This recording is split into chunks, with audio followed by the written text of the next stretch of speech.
साल 1971 बांग्लादेश में आज़ादी की आवाज़ बुलंद होती है और पाकिस्तान सिविल वॉर के सबसे बैड फेज से गुजर रहा होता है।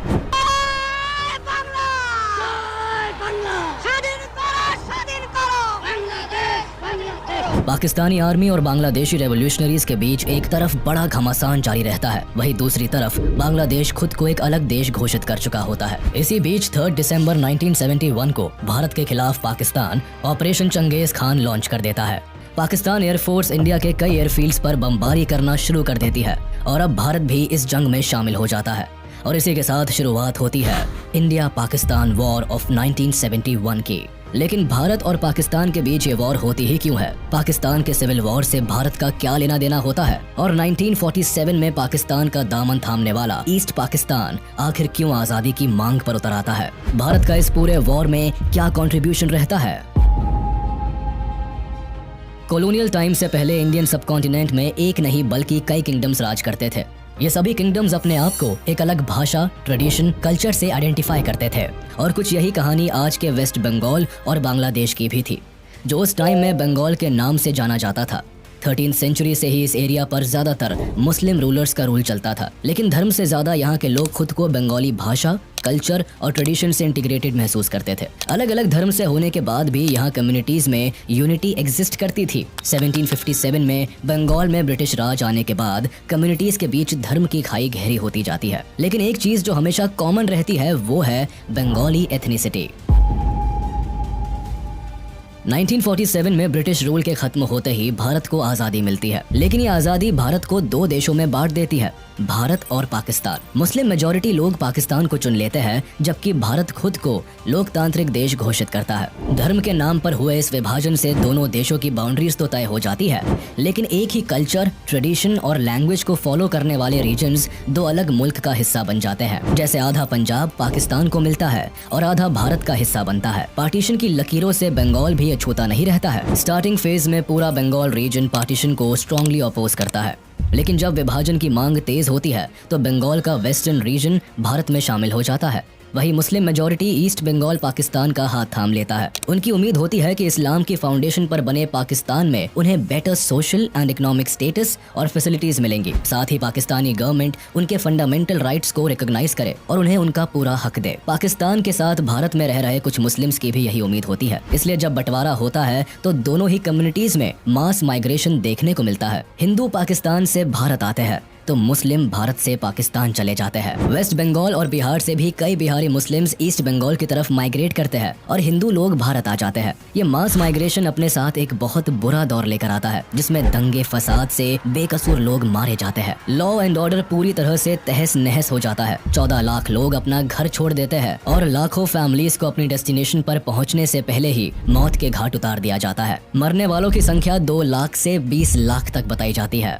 इन टफेस्ट सिचुएशंस के बीच इंडिया का डिवीजन हो जाता है और एक नई कंट्री दुनिया को मिलती है, पाकिस्तान, जिसके 2 हिस्से होते हैं, वेस्ट पाकिस्तान और ईस्ट पाकिस्तान, जो एक दूसरे से 1600 किलोमीटर की दूरी पर होते हैं। पाकिस्तान की फॉर्मेशन में मेजॉरिटी भले ही मुस्लिम्स की होती है, लेकिन सभी एक अलग एथनिक ग्रुप को रिप्रेजेंट करते हैं। Majority of ethnic group Bengali Muslim की होती है, जो ईस्ट पाकिस्तान में रहते हैं, जबकि वेस्ट पाकिस्तान में पंजाबी, सिंधी, पख्तूनी और बलोची एथनिक ग्रुप की सुपीरियरिटी रहती है। ऐसे में एक बड़ी आबादी होने के बाद भी बंगाली मुस्लिम्स को साइडलाइन कर दिया जाता है। पॉलिटिक्स से लेकर ब्यूरोक्रेसी, मिलिट्री और सभी पावरफुल पोजीशंस पर वेस्ट पाकिस्तान के एथनिक ग्रुप को रिप्रेजेंटेशन मिलती है। Specifically government related important decisions and work primarily West Pakistan में कॉन्सेंट्रेटेड रहते हैं। पाकिस्तान की पॉलिटिक्स में भी वेस्ट पाकिस्तान का इन्फ्लुएंस रहता है। 1947 में पाकिस्तान की शुरुआत भारत की तरह एक पार्लियामेंट्री डेमोक्रेसी से होती है, जिसमें प्राइम मिनिस्टर की कमान लियाकत अली खान संभालते हैं, जबकि मोहम्मद अली जिन्ना को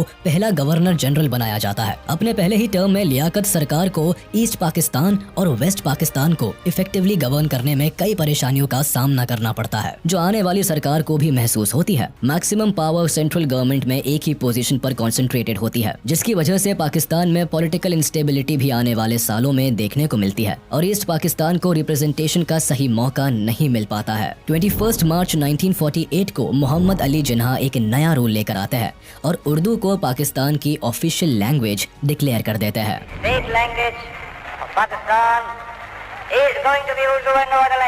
जिन्ना का ये डिक्लेरेशन ईस्ट पाकिस्तान को हिला कर रख देता है। वेस्ट पाकिस्तान के उर्दू इम्पोजिशन को ईस्ट पाकिस्तान में भारी क्रिटिसिज्म झेलना पड़ता है। बंगाली मुस्लिम्स के लिए उर्दू एक एलीट भाषा होती है जिसे केवल हाई ऑफिशियल्स ही बोलते थे, जबकि ईस्ट पाकिस्तान में दशकों से बच्चा बच्चा बंगाली भाषा बोल रहा होता है। भाषा की जबरदस्ती से ईस्ट पाकिस्तान में बंगाली लैंग्वेज मूवमेंट की शुरुआत होती है। अपनी भाषा को बचाने के लिए लोग सड़कों पर उतर आते हैं। स्टूडेंट और पॉलिटिकल एक्टिविस्ट उर्दू इम्पोजिशन को अपनी भाषा पर एक गहरी चोट की तरह लेते हैं। ईस्ट बंगाल की प्राइमरी लैंग्वेज बंगाली होती है। 1952 आते आते ईस्ट बंगाल में प्रोटेस्ट इतने तेज हो जाते हैं कि सरकार को सेक्शन 144 इम्पोज करना पड़ता है, यानी 3 से ज्यादा लोगों का एक साथ खड़ा होना फॉरबिड कर दिया जाता है। इस कानून के खिलाफ 21 फरवरी को ढाका यूनिवर्सिटी के स्टूडेंट्स एक साथ इकट्ठे होते हैं, लेकिन सेक्शन 144 के तहत पुलिस उन्हें हिरासत में ले लेती है। इससे स्टूडेंट्स की भीड़ और भी ज्यादा भड़क जाती है और student East Bengal legislative assembly में घुसने की कोशिश करते हैं।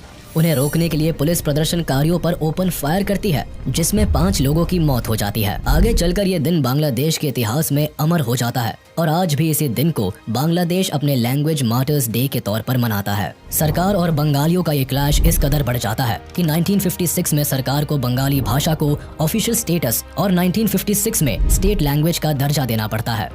ईस्ट पाकिस्तान में रह रहे लोगों की मांग तो पूरी हो जाती है, लेकिन सरकार के साथ इनकी नाराजगी खत्म नहीं होती, बल्कि ये घटना आग में घी का काम करती है।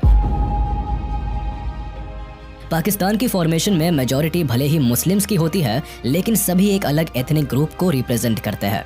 पाकिस्तान में कई सरकारें बनती बिगड़ती है, कई बार मिलिट्री रूल भी देखने को मिलता है, लेकिन सरकार बनाने का मौका ईस्ट पाकिस्तान के लोगों के हाथ में कभी नहीं आता। उन्हें पॉलिटिकल रिप्रेजेंटेशन से तो दूर रखा ही जाता है, साथ ही ईस्ट पाकिस्तान के डेवलपमेंट पर भी ध्यान नहीं दिया जाता। 70% से भी ज्यादा नेशनल बजट वेस्ट पाकिस्तान के डेवलपमेंट पर लगाया जाता है, जबकि पाकिस्तान की आधी पॉपुलेशन ईस्ट पाकिस्तान में सेंटर्ड होती है। यही से पाकिस्तान को अपना 62% रेवेन्यू भी मिलता है। फिर भी इस हिस्से की ग्रोथ रेट 2.6% होती है, जबकि वेस्ट पाकिस्तान 4.4% की ग्रोथ से बढ़ता है।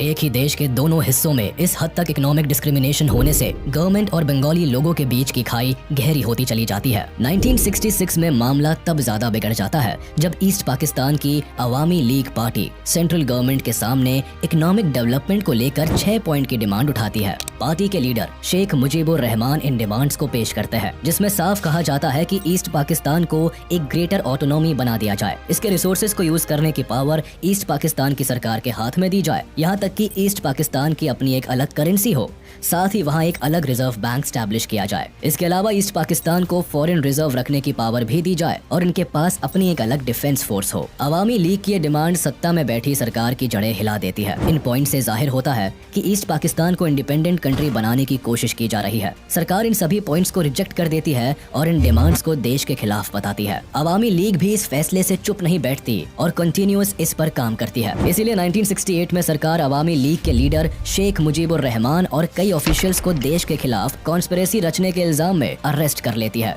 उस वक्त पाकिस्तान में जनरल अयूब खान की सरकार होती है और वो इल्जाम लगाते हैं कि अवामी लीग अगरतला में भारत सरकार के साथ मिलकर एक आजाद देश बनाने की साजिश कर रही है। लेकिन उनके ये सभी चार्जेस ईस्ट पाकिस्तान में काम नहीं करते, क्योंकि तब तक शेख मुजीबुर अवाम के बीच एक पॉपुलर लीडर बन चुके होते हैं। यह बंगाली अवाम के लिए उनकी आवाज बन चुके होते हैं। लोग अपने सुनहरे भविष्य की उम्मीद अवामी लीग से लगा कर रखते हैं। इसीलिए जब शेख मुजीबुर के अरेस्ट की खबर ईस्ट पाकिस्तान की जनता को मिलती है तो लोग सड़कों पर उतर आते हैं। जगह जगह प्रोटेस्ट होने लगते हैं। लोगों में इस कदर गुस्सा भरा होता है कि सरकार को मजबूरन घुटने टेकने पड़ते हैं। 22 फेब 1969 को शेख मुजीबुर को रिहा कर दिया जाता है, लेकिन ईस्ट पाकिस्तान में प्रोटेस्ट इस कदर बढ़ जाते हैं कि जनरल अयूब खान को रिजाइन करना पड़ता है। इसके बाद प्रेसिडेंट का पद संभालते हैं जनरल याह्या खान, जो 1970 में पाकिस्तान में पहली बार जनरल इलेक्शन कराते हैं। Elections will take place. I have left this decision to the Chief Election Commissioner.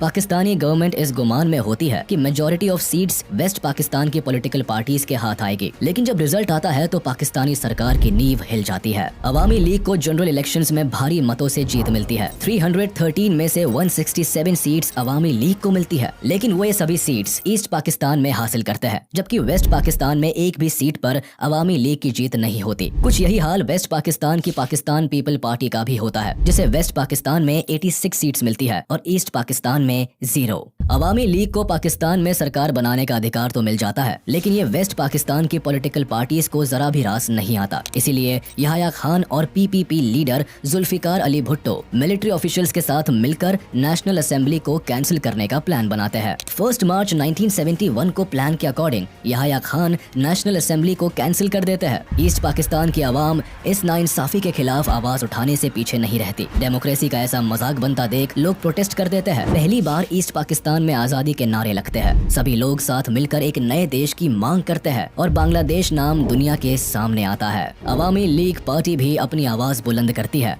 और शेख मुजीबुर जनता के सपोर्ट में उतर आते हैं।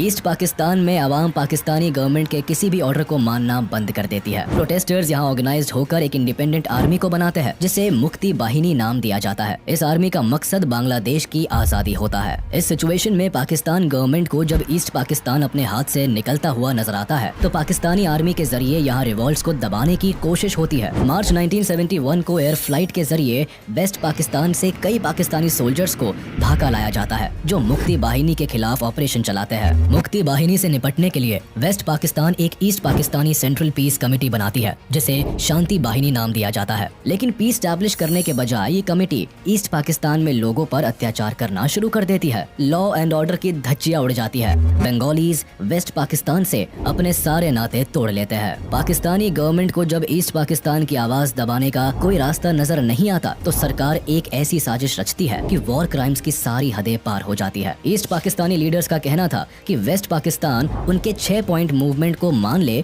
जिसके बाद वो सब हार्मनी के साथ रह सकते हैं। लेकिन पाकिस्तानी आर्मी को ये बात मंजूर नहीं होती। 25 मार्च 1971 को पाकिस्तानी आर्मी ईस्ट पाकिस्तान में एक खतरनाक जेनोसाइड प्लान करती है जिसे ऑपरेशन सर्च लाइट नाम दिया जाता है। इसका मकसद बांग्लादेश की आजादी की मांग करने वाले सभी रेवोल्यूशनरीज को टारगेट करना होता है। साथ ही उन लोगों को भी मौत के घाट उतारना होता है जो अलग देश की मांग कर रहे होते हैं। कहने को तो ये पाकिस्तानी आर्मी का एक अभियान होता है, लेकिन सही मायनों में ये एक वॉर क्राइम का एक्ट साबित होता है जिसका मकसद ईस्ट पाकिस्तान में जेनोसाइड और पब्लिक मैसेकर को अंजाम देना होता है। 25 मार्च बांग्लादेश के लोगों के लिए सबसे काली रात साबित होती है। Troops from West Pakistan, Punjabis, savagely terrorized the Bengali population of East Pakistan. Perhaps 1 million people died. हजारों पाकिस्तानी सोल्जर्स ढाका में घुसते हैं। कर्फ्यू इम्पोज किया जाता है। टेलीफोन या रेडार सब बंद कर दिए जाते हैं। सभी फॉरेन जर्नलिस्ट को पहले ही डिपोर्ट कर दिया जाता है। पूरे शहर को सील करके सबसे पहले शेख मुजीबुर को अरेस्ट किया जाता है। ऑपरेशन सर्च लाइट में पाकिस्तानी सेना ने लगभग 10 लाख से ज्यादा बांग्ला बोलने वाले ईस्टर्न पाकिस्तानियों को मौत के घाट उतार दिया। इस मैसेकर में ज्यादातर नेता, क्रांतिकारी, बंगाली, अवामी पार्टी के मेंबर्स और आम जनता को बुरी तरह से टारगेट किया गया। इस भयंकर मैसेकर के बाद लाखों लोग भागकर भारत में शरण लेने आ जाते हैं। 25 मार्च की रात शुरू हुआ ये वॉर क्राइम लगभग अगले 8 महीनों तक चला, जिसमें 30 लाख से ज्यादा लोग पाकिस्तानी आर्मी के अत्याचार से मारे गए। हजारों को यही बुरी तरह से घायल कर दिया गया। यहाँ सबसे दिल दहला देने वाली बात ये हुई कि पाकिस्तानी आर्मी ने ईस्ट पाकिस्तान में लगभग 4 लाख लड़कियों और औरतों के साथ सामूहिक बलात्कार किया और उनका रेप करके उन्हें पब्लिकली परसिक्यूट कर दिया। पाकिस्तानी आर्मी के इस तरह के शर्मनाक काम को जब यूएस प्रेसिडेंट तक पहुंचाया गया तब भी यूएस ने इस जेनोसाइड को रोकने का कोई काम नहीं किया। उल्टा अपने एलाइज पाकिस्तान को वॉर में सपोर्ट करते रहे। और इससे पहले ही शेख मुजीबुर ईस्ट पाकिस्तान को इंडिपेंडेंट कंट्री घोषित कर देते हैं और इसे बांग्लादेश नाम देते हैं। 27 मार्च को मेजर जियाउर रहमान खुद ये डिक्लेरेशन पब्लिक को पढ़कर सुनाते हैं। On behalf of our great national leader, the Supreme Commander of Bangladesh, Sheikh Mujibur Rahman, do hereby proclaim the independence of Bangladesh. Bangladesh को आजाद देश घोषित कर दिया जाता है, लेकिन ये आजादी इतनी भी आसान नहीं होती। मेजर शहरों को अपने कंट्रोल में लेने के लिए एक ही रात में 7000 इनोसेंट बंगाली लोगों को मौत के घाट उतार दिया जाता है। इस मैसेकर में एक ही हफ्ते के अंदर 3 लाख से भी ज्यादा बंगाली लोगों का कत्लेआम कर दिया जाता है। लाखों औरतों का रेप किया जाता है। पाकिस्तानी आर्मी अपने ही देश के लोगों को इस कदर टॉर्चर करती है कि डरकर 10 मिलियन से भी ज्यादा लोग बांग्लादेश छोड़कर भारत में घुस आते हैं। कुछ ही दिनों में लोग अपना घर परिवार सब कुछ खो बैठते हैं। भारत पहले से बांग्लादेश की सिचुएशन पर नजर रख रहा होता है, लेकिन जब लाखों की संख्या में रेफ्यूजीज धीरे धीरे भारत की तरफ आते हैं तो भारत की मुश्किलें भी बढ़ जाती है। भारत भी इस कॉन्फ्लिक्ट का हिस्सा बन जाता है। इसीलिए भारत सरकार अवामी पार्टी के कई लीडर्स को अपने देश में शरण देती है। 10 अप्रैल 1971 को अवामी लीडर्स कोलकाता में ही people republic of Bangladesh government को बनाते हैं। शेख मुजीबुर रहमान को बांग्लादेश का प्रेसिडेंट चुन लिया जाता है, जबकि तजुद्दीन अहमद को प्राइम मिनिस्टर बनाया जाता है। लेकिन भारत की असल समस्या 10 मिलियन रेफ्यूजीज को लेकर होती है। आखिर इतने बड़ी संख्या को सर्व करना भारत के लिए मुश्किल होता है। रेफ्यूजीज के आने जाने से भारत पर एक बड़ा इकोनॉमी बर्डन पड़ता है। साथ ही बांग्लादेश में चल रहा जेनोसाइड भी भारत सरकार के लिए कंसर्न बनता जा रहा था। इसीलिए इंदिरा गांधी फैसला लेती है कि बांग्लादेश की आजादी की इस लड़ाई में भारत भी शामिल होगा। 28 अप्रैल 1971 प्रधानमंत्री Indira Gandhi chief of army staff general Sam Manekshaw से बांग्लादेश की सिचुएशन डिस्कस करती है और उन्हें कहती है कि वो जंग की तैयारी करे। लेकिन मानेकशॉ वॉर चैलेंजेस को बताते हुए इतनी जल्दी वॉर पर जाने को अवॉइड करते हैं। वो बताते हैं कि मॉनसून के मंथ में बांग्लादेश में बाढ़ की स्थिति पैदा हो जाती है और ऐसी सिचुएशन में लड़कर जीत हासिल करना मुश्किल हो सकता है। इसीलिए वॉर का राइट टाइम नवंबर दिसंबर की विंटर्स रखा जाता है। प्रधानमंत्री जनरल्स को पूरी आजादी देती है कि वो जब चाहे तब ऑपरेशन स्टार्ट कर सकते हैं। हम हर तरह से मुक्ति वाहिनी की सहायता करेंगे, बांग्लादेश के लोगों की मदद करेंगे।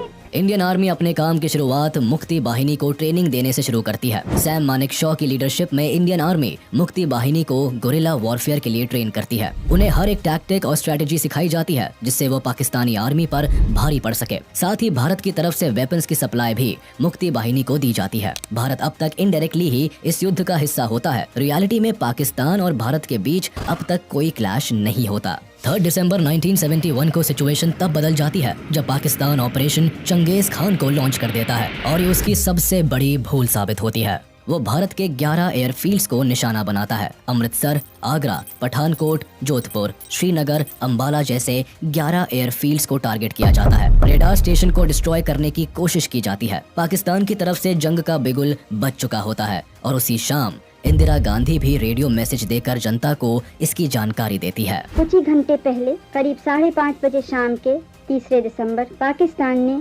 हमारे ऊपर एक हमला किया। पाकिस्तानी हवाई जहाज़ों ने हमारे अमृतसर, पठानकोट, श्रीनगर, अवंतीपुर, उत्तरलाई, जोधपुर, अंबाला और आगरे के हवाई अड्डों पर बमबाजी की। पश्चिमी पाकिस्तान की लड़ाई थी, वो लड़ाई भारत पर भी आ गई है। इस चुनौती का सामना जोरों से करना है। मुझे जरा भी संदेह नहीं है कि विजयी भारत की जनता की, भारत की बहादुर सेना की होगी। पाकिस्तान का मकसद भले ही भारत के एयरफील्ड को तबाह कर इंडियन एयरफोर्स को वॉर से बाहर रखने का होता है, लेकिन लकीली इनके निशाने सटीक नहीं बैठते और इंडियन एयरफोर्स तुरंत ही सतर्क हो जाती है और इन्हीं रनवेज से AIF अपने टारगेट संभाल लेती है और पाकिस्तानी आर्मी को मुंह तोड़ जवाब देने को तैयार हो जाती है। पाकिस्तान इंडियन एयरबेस को नुकसान पहुंचाने से भले ही चूक जाती है, लेकिन इंडियन एयरफोर्स जब एयर स्ट्राइक पर उतरती है तो पाकिस्तान के कई रनवे को तबाह करके ही दम लेती है। मुरिद, मियानवाली, सरगोधा, चांडलर, रिसलवाला वेस्ट पाकिस्तान के कुछ जरूरी एयर बेसेस होते हैं जिन्हें इंडियन एयरफोर्स बुरी तरह डैमेज कर देती है। वेस्ट पाकिस्तान के रनवेज की हालत इतनी खराब हो जाती है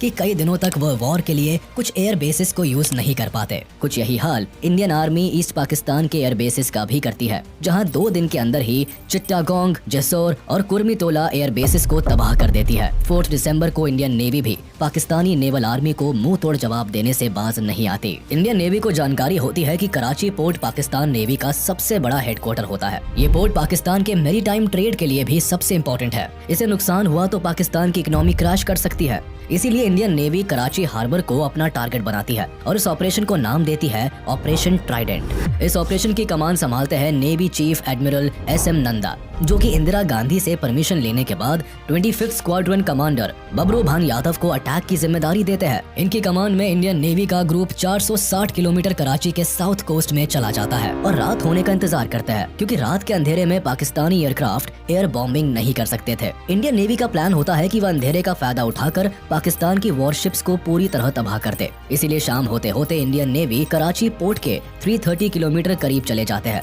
इनके पास INS Veer, INS Nirghat and INS Nipat जैसी मिसाइल बोट्स और 2 anti submarine corvettes INS Kiltan और INS कच्चल होती है। सभी वॉरशिप्स भारी मिसाइल से लैस होती है। रात को जब पाकिस्तानी नेवी को अंदाजा भी नहीं होता कि वह बड़े हमले का शिकार होने वाले हैं, तभी इंडियन वॉरशिप्स कराची से 130 किलोमीटर की दूरी से ही पाकिस्तानी वॉरशिप का पता लगा लेती है। सबसे पहले मिसाइल अटैक INS नीरघाट करती है और पाकिस्तान के बैटल्स क्लास डिस्ट्रॉयर PNS खाइबार के टुकड़े टुकड़े कर डालती है। उसके बाद INS वीर और INS निपत भी अपना कमाल दिखाते हैं और PNS चैलेंजर और PNS मुहाफिज को मिसाइल से बर्बाद कर पानी में डुबो देते हैं। इस ऑपरेशन में INS निपात पाकिस्तान के केमारी ऑयल स्टोरेज टैंक्स को भी निशाना बनाता है और पाकिस्तान का ऑयल स्टोरेज आग की लपटों में जल के बर्बाद हो जाता है। करीब 7 दिन तक पाकिस्तान इस आग को बुझाने में नाकामयाब रहता है और दुनिया भर के अखबारों में इंडियन नेवी की इस आग को बिगेस्ट बॉनफायर करार दिया जाता है। इसके जवाब में पाकिस्तानी नेवी इंडिया के ओखा पोर्ट को बॉम्ब करने से पीछे नहीं रहता ताकि उन्हें अपनी बर्बादी का बदला मिल सके। वह हमले से भारत के फ्यूलिंग फैसिलिटीज, एम्यूनिशन डंप और मिसाइल बोट्स जेटी को नुकसान पहुंचाना चाहता है। लेकिन पाकिस्तान के प्लान को समझते हुए इंडियन नेवी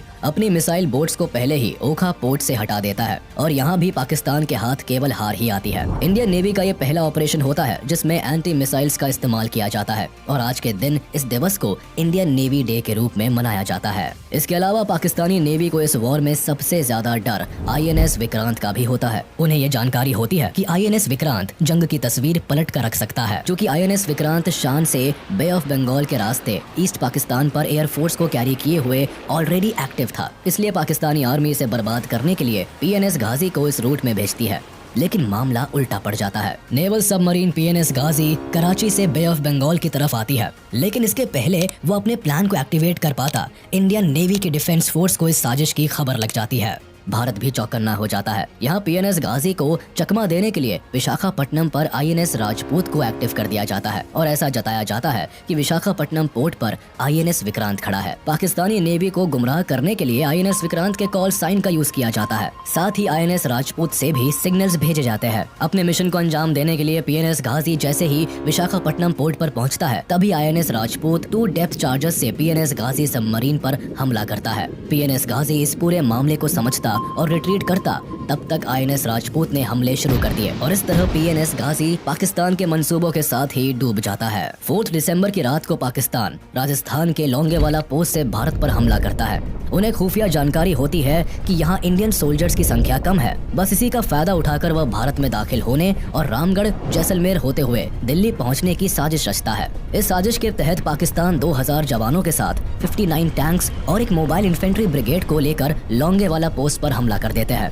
यहाँ उनका सामना भारतीय सेना की 23वीं बटालियन पंजाब रेजिमेंट की कंपनी से होता है, जिसकी कमान मेजर कुलदीप सिंह चंदपुरी के पास होती है। 7 दिसंबर 1971 तक लड़ी गई इस लड़ाई में पाकिस्तान के मंसूबे धरे के धरे रह जाते हैं, जब मेजर कुलदीप सिंह चंदपुरी की लीडरशिप में केवल 120 इंडियन सोल्जर्स ही पाकिस्तान के हजारों सोल्जर्स और टैंक्स को धूल चटा देते हैं। लोंगेवाला में भारतीय सैनिक एक ऊंचे रेत के टीले को अपने कब्जे में ले लेते हैं और इस ऊंचाई का फायदा उठाकर अपनी स्ट्रेटेजी बनाते हैं। कुलदीप सिंह चंदपुरी को पता होता है कि सुबह होने तक उन्हें कोई हवाई मदद नहीं मिल सकती, इसीलिए वह सुबह तक पाकिस्तानी आर्मी को उलझा कर रखने की स्ट्रेटेजी बनाते हैं। हालांकि पाकिस्तान से फायरिंग पहले स्टार्ट होती है, लेकिन आगे वह बढ़ते हुए पाकिस्तानी टैंक चारों तरफ लगे कटीले तारों को देखकर रुक जाते हैं। इन वायर्स को वो लैंड माइन्स का सिंबल समझकर एक जरूरी वक्त तारों को हटाने और अपने कंफ्यूजन को क्लियर करने में गुजार देते हैं। फिर जैसे ही पाकिस्तानी टैंक्स आगे बढ़ते हैं, वो रेगिस्तान की रेत में फंस जाते हैं। एक ऊंचे टीले पर होने की वजह से इंडियन आर्मी टैंक्स को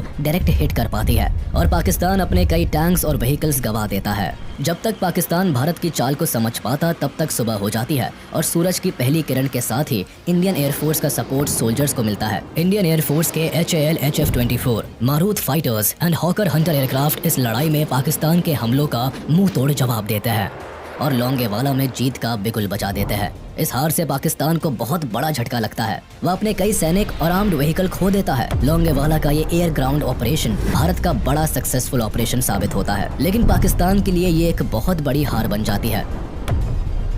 1971 के इस वॉर में भारत ने पाकिस्तान से लगभग 3600 स्क्वायर किलोमीटर का हिस्सा छीन लिया। पाकिस्तान से निपटने के लिए भारत की मिलिट्री पावर और स्ट्रेटेजी पाकिस्तान से कहीं ज्यादा बेहतर होती है। भारत के जनरल वेस्ट पाकिस्तान में एक डिफेंसिव वॉर स्ट्रेटेजी का इस्तेमाल करते हैं, यानी वेस्ट हिस्से में अटैक के बजाय मिलिट्री डिफेंस पर वर्क करती है, जबकि ईस्ट पाकिस्तान में Indian military aggressively attack strategy का इस्तेमाल करती है। सोल्जर्स को लड़ने के लिए फील्ड पर भेजा जाता है और इंडियन आर्मी पाकिस्तानी सोल्जर्स पर भारी पड़ती है। इंडियन डिफेंस की नेवी, एयर और मिलिट्री का कोऑर्डिनेटेड अटैक पाकिस्तान के होश उड़ा देता है ऑपरेशन ट्राइडेंट में मिली अपार सफलता के बाद एक तरफ जहां कराची पोर्ट पर सिक्योरिटी बढ़ा दी जाती है, वहीं पाकिस्तान को समंदर में इंडियन शिप्स की एक बड़ी प्रेजेंस की खबर लग जाती है। उन्हें लगता है कि भारत फिर एक बड़े हमले की तैयारी कर रहा है, इसीलिए पाकिस्तानी वॉरशिप्स मर्चेंट शिपिंग के साथ मिलकर इंडियन नेवी को मात देने का प्लान बनाते हैं। अब इसी प्लान को फेल करने के लिए इंडियन नेवी एक फॉलो अप प्लान बनाती है, जिसका कोड नेम ऑपरेशन पायथन दिया जाता है। 8 दिसंबर को पाकिस्तान की चालों को नाकाम करने के लिए भारत की मिसाइल बोट्स INS विनाश, INS तलवार और INS त्रिशूल को कराची के साउथ में मनोरा पेनिनसुला की तरफ भेजा जाता है। इस दौरान ये मिसाइल बोट्स न केवल पाकिस्तानी पेट्रोल वेसल को टारगेट करते हैं, बल्कि 11 बजे के करीब INS विनाश अपनी 4 मिसाइल से केमारी ऑयल फार्म को टारगेट करता है। इस अटैक से पाकिस्तान का बचा कुचा केमारी ऑयल स्टोरेज भी तबाह हो जाता है। साथ ही Panamanian fuel tanker SS Gulf Star को भी भारी नुकसान पहुंचता है। INS विनाश पाकिस्तान के नेवी फ्लीट टैंकर PNS डक्का को बुरी तरह ध्वस्त कर देता है। इस हमले से कराची की 50% ऑयल रिक्वायरमेंट धुआं हो जाती है। पाकिस्तान की अर्थव्यवस्था को एक बड़ा झटका लगता है और एक ही रात में पाकिस्तान को लगभग $3 बिलियन का नुकसान उठाना पड़ता है। इस अटैक में भारतीय नेवी को तो कोई नुकसान नहीं पहुंचता, लेकिन पाकिस्तान को केवल आसमान ही नहीं बल्कि समंदर से भी एक बड़ी हार का सामना करना पड़ता है। वॉर में अपनी डूबती नैया को किनारे लगाने के लिए पाकिस्तान UN के पास पहुंचता है और अपील करता है कि भारत को इस वॉर से बाहर रहने के लिए कहा जाए। 4 दिसंबर को जहां एक तरफ पाकिस्तान भारत पर अटैक करता है, वहीं साइमल्टेनियसली यूनाइटेड नेशंस की सिक्योरिटी काउंसिल असेंबल होती है। एक लंबे डिस्कशन में अमेरिका सीधे पाकिस्तान के समर्थन में कूद जाता है। US, चाइना और UK मिलकर भारत को सीज फायर करने के लिए कहते हैं और दबाव बनाया जाता है कि भारत अपनी आर्मी को बांग्लादेश से वापस बुला ले। लेकिन यहाँ भारत के समर्थन में सोवियत यूनियन आगे आता है और 2 बार इस रेजोल्यूशन को वीटो कर देता है। इसकी वजह 9 अगस्त 1971 में भारत और सोवियत यूनियन के बीच साइन हुई पीस एंड फ्रेंडशिप ट्रीटी भी होती है, जो भारत और सोवियत यूनियन के बीच दोस्ती की नींव रखती है। और इस दोस्ती को गहरा होने का मौका तब मिलता है जब बांग्लादेश लिबरेशन वॉर में सोवियत यूनियन न केवल पॉलिटिकली बल्कि मिलिट्री पावर से भी भारत की मदद करता है। इंडिया ने बांग्लादेश को एक इंडिपेंडेंट कंट्री मान लिया। इसी दिन भूटान भी विश्व का पहला देश बना जिसने बांग्लादेश को ऑफिशियली एक इंडिपेंडेंट कंट्री के तौर पर एक्सेप्ट कर लिया। 8 दिसंबर 1971 को जब अमेरिका की इंटेलिजेंस को ये रिपोर्ट मिलती है कि भारत ईस्ट पाकिस्तान में एक ऑफेंसिव अटैक प्लान कर रहा है, तब US पाकिस्तान के समर्थन में अपनी 7th fleet task force Bay of Bengal की तरफ भेज देता है। US का ये 7वां बेड़ा दुनिया का सबसे बड़ा एयरक्राफ्ट कैरियर होता है, जिसका वजन 75,000 टन के करीब होता है। करीब 70 फाइटर एयरक्राफ्ट को कैरी करने वाला ये शिप न्यूक्लियर पावर्ड से लेस होता है। जाहिर था कि भारत की नेवल पावर से ये कहीं ज्यादा ताकतवर होता है और उसके सामने भारत के INS विक्रांत की फाइटर एयरक्राफ्ट की क्षमता केवल 20 एयरक्राफ्ट की होती है। पाकिस्तान को अब ये वॉर अपने हक में दिखाई देने लगती है। उसे लगता है कि अमेरिका के समर्थन से उसकी जीत पक्की है। वहीं भारत पर प्रेशर होता है कि अमेरिका की नेवल शिप से उलझने के बजाय पीछे हट जाए। सिचुएशन यहाँ हाथ से निकलती दिखाई देती है, क्योंकि UK भी पाकिस्तान के समर्थन में HMS ईगल को अरेबियन सी में उतारता है। इनकी साजिश भारत की नेवल शिप को एक पिंसर अटैक में फंसाने की होती है। भारत इस सिचुएशन से निकलने के लिए सोवियत को SOS भेजता है और इंडो सोवियत सिक्योरिटी ट्रीटी को एक्टिवेट करने के लिए कहता है, जिसके तहत किसी भी आउटसाइड अटैक होने पर सोवियत यूनियन भारत को प्रोटेक्ट करने के लिए बाध्य है। मैसेज मिलते ही ब्रिटिश अमेरिकन थ्रेट को काउंटर करने के लिए सोवियत जल्द ही कमांडर एडमिरल व्लादिमीर ख्रुगलियाकोव के अंदर अपने 10th ऑपरेटिव बैटल ग्रुप को भारत की मदद के लिए भेजते हैं। सोवियत का ये पैसिफिक बेड़ा nuclear armed ships, atomic submarines और मिसाइल से लेस होता है और समंदर में ब्रिटिश और अमेरिकन बेड़े को काउंटर करने के लिए उन्हें अपने टारगेट रेंज में ले आते हैं। जिससे पहले UK और अमेरिका बे ऑफ बंगाल में एंटर कर पाए, उससे पहले ही रशियन शिप्स ब्रिटेन और अमेरिकन शिप्स को अपनी मौजूदगी का एहसास करा देती है। इसीलिए ब्रिटिश शिप्स मेडागास्कर की तरफ निकल जाती है, जबकि US नेवी भी अपनी टास्क फोर्स को पीछे ले लेती है। सोवियत का साथ मिलते ही भारत की एयर, नेवी और लैंड मिलिट्री डिफेंस एक साथ मिलकर पाकिस्तानी आर्मी को घुटने टेकने पर मजबूर कर देती है। ईस्ट पाकिस्तान में पाकिस्तानी आर्मी की एयर सप्लाईज कट ऑफ कर दी जाती है। नेवल रूट्स को इंडियन नेवी ब्लॉक कर देती है और जमीन पर मुक्ति बाहिनी पाकिस्तान आर्मी की जान की दुश्मन बन जाती है। 12 दिसंबर आते आते इंडिया पाकिस्तान वॉर में पाकिस्तान एक बड़ी हार के सामने खड़ा होता है। इनकी सेना को बुरी तरह खदेड़ दिया जाता है। वेस्ट पाकिस्तान का लगभग 13,000 किलोमीटर वर्ग इलाका अब भारत के कंट्रोल में होता है। और पाकिस्तानी सोल्जर्स के पास बचने का कोई रास्ता नहीं होता है। जुल्फिकार अली भुट्टो पाकिस्तान की जीत के लिए एक बार फिर अमेरिका का दरवाजा खटखटाते हैं और वॉर को डिस्कस करने के लिए न्यूयॉर्क जाते हैं। अमेरिका के साथ मिलकर वो सीज फायर का एक प्रपोजल भी तैयार करते हैं, लेकिन तब तक काफी देर हो चुकी होती है। पाकिस्तानी आर्मी इंडियन सोल्जर्स के सामने सरेंडर के लिए तैयार हो जाती है। इससे गुस्से में आकर जुल्फिकार अली भुट्टो यूएन की असेंबली छोड़कर चले जाते हैं और यहाँ पाकिस्तान की लाचारी भी पूरी दुनिया को साफ नजर आती है। I will not be a party to it. My country hearkens for me. Why should I waste my time here in the Security Council?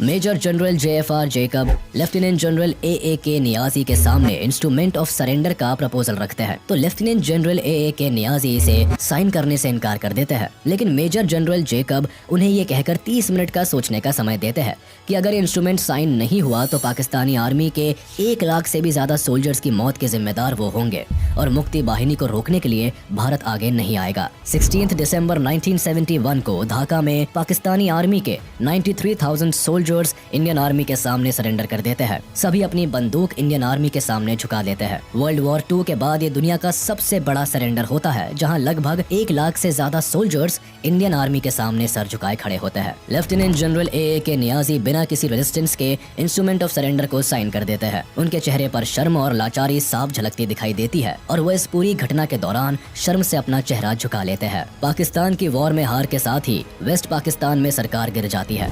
Bharat की ये जीत पाकिस्तान के इतिहास में काला धब्बा बन जाती है। इस जीत से जहां भारत की डिफेंस फोर्स अपना लोहा मनवाती है, वहीं बांग्लादेश को उनकी आजादी मिलती है। इंदिरा गांधी बांग्लादेश को इस जीत की बधाई देती है। शेख मुजीबुर रहमान को भी रिहा कर दिया जाता है और वह आजाद बांग्लादेश के पहले प्रेसिडेंट बनते हैं। लेकिन बांग्लादेश को अपनी इस आजादी की एक बहुत बड़ी कीमत चुकानी पड़ती है। कई बच्चे, जवान और इंटेलेक्चुअल्स को आजादी की इस लड़ाई में अपना सब कुछ कुर्बान करना पड़ता है। 1972 में भारत और पाकिस्तान के बीच शिमला अग्रीमेंट साइन किया जाता है, जिसके तहत पाकिस्तान भी बांग्लादेश को एज अ कंट्री रिकॉग्नाइज कर लेता है। इसके बदले भारत पाकिस्तान की 13,000 स्क्वायर किलोमीटर की जमीन जो भारत के कब्जे में होती है, उसे पाकिस्तान को लौटा देता है और 93,000 वॉर प्रिजनर्स को भी लौटा देता है। इसी के साथ भारत जीत का एक नया इतिहास लिखता है। 1974 में UN भी बांग्लादेश को एक इंडिपेंडेंट कंट्री रिकॉग्नाइज कर लेता है। इसी के साथ हम आपसे विदा लेते हैं। उम्मीद है आपको ये वीडियो जरूर पसंद आया होगा। आप इस वीडियो को अपने दोस्तों के साथ शेयर करना बिल्कुल भी ना भूलें। साथ ही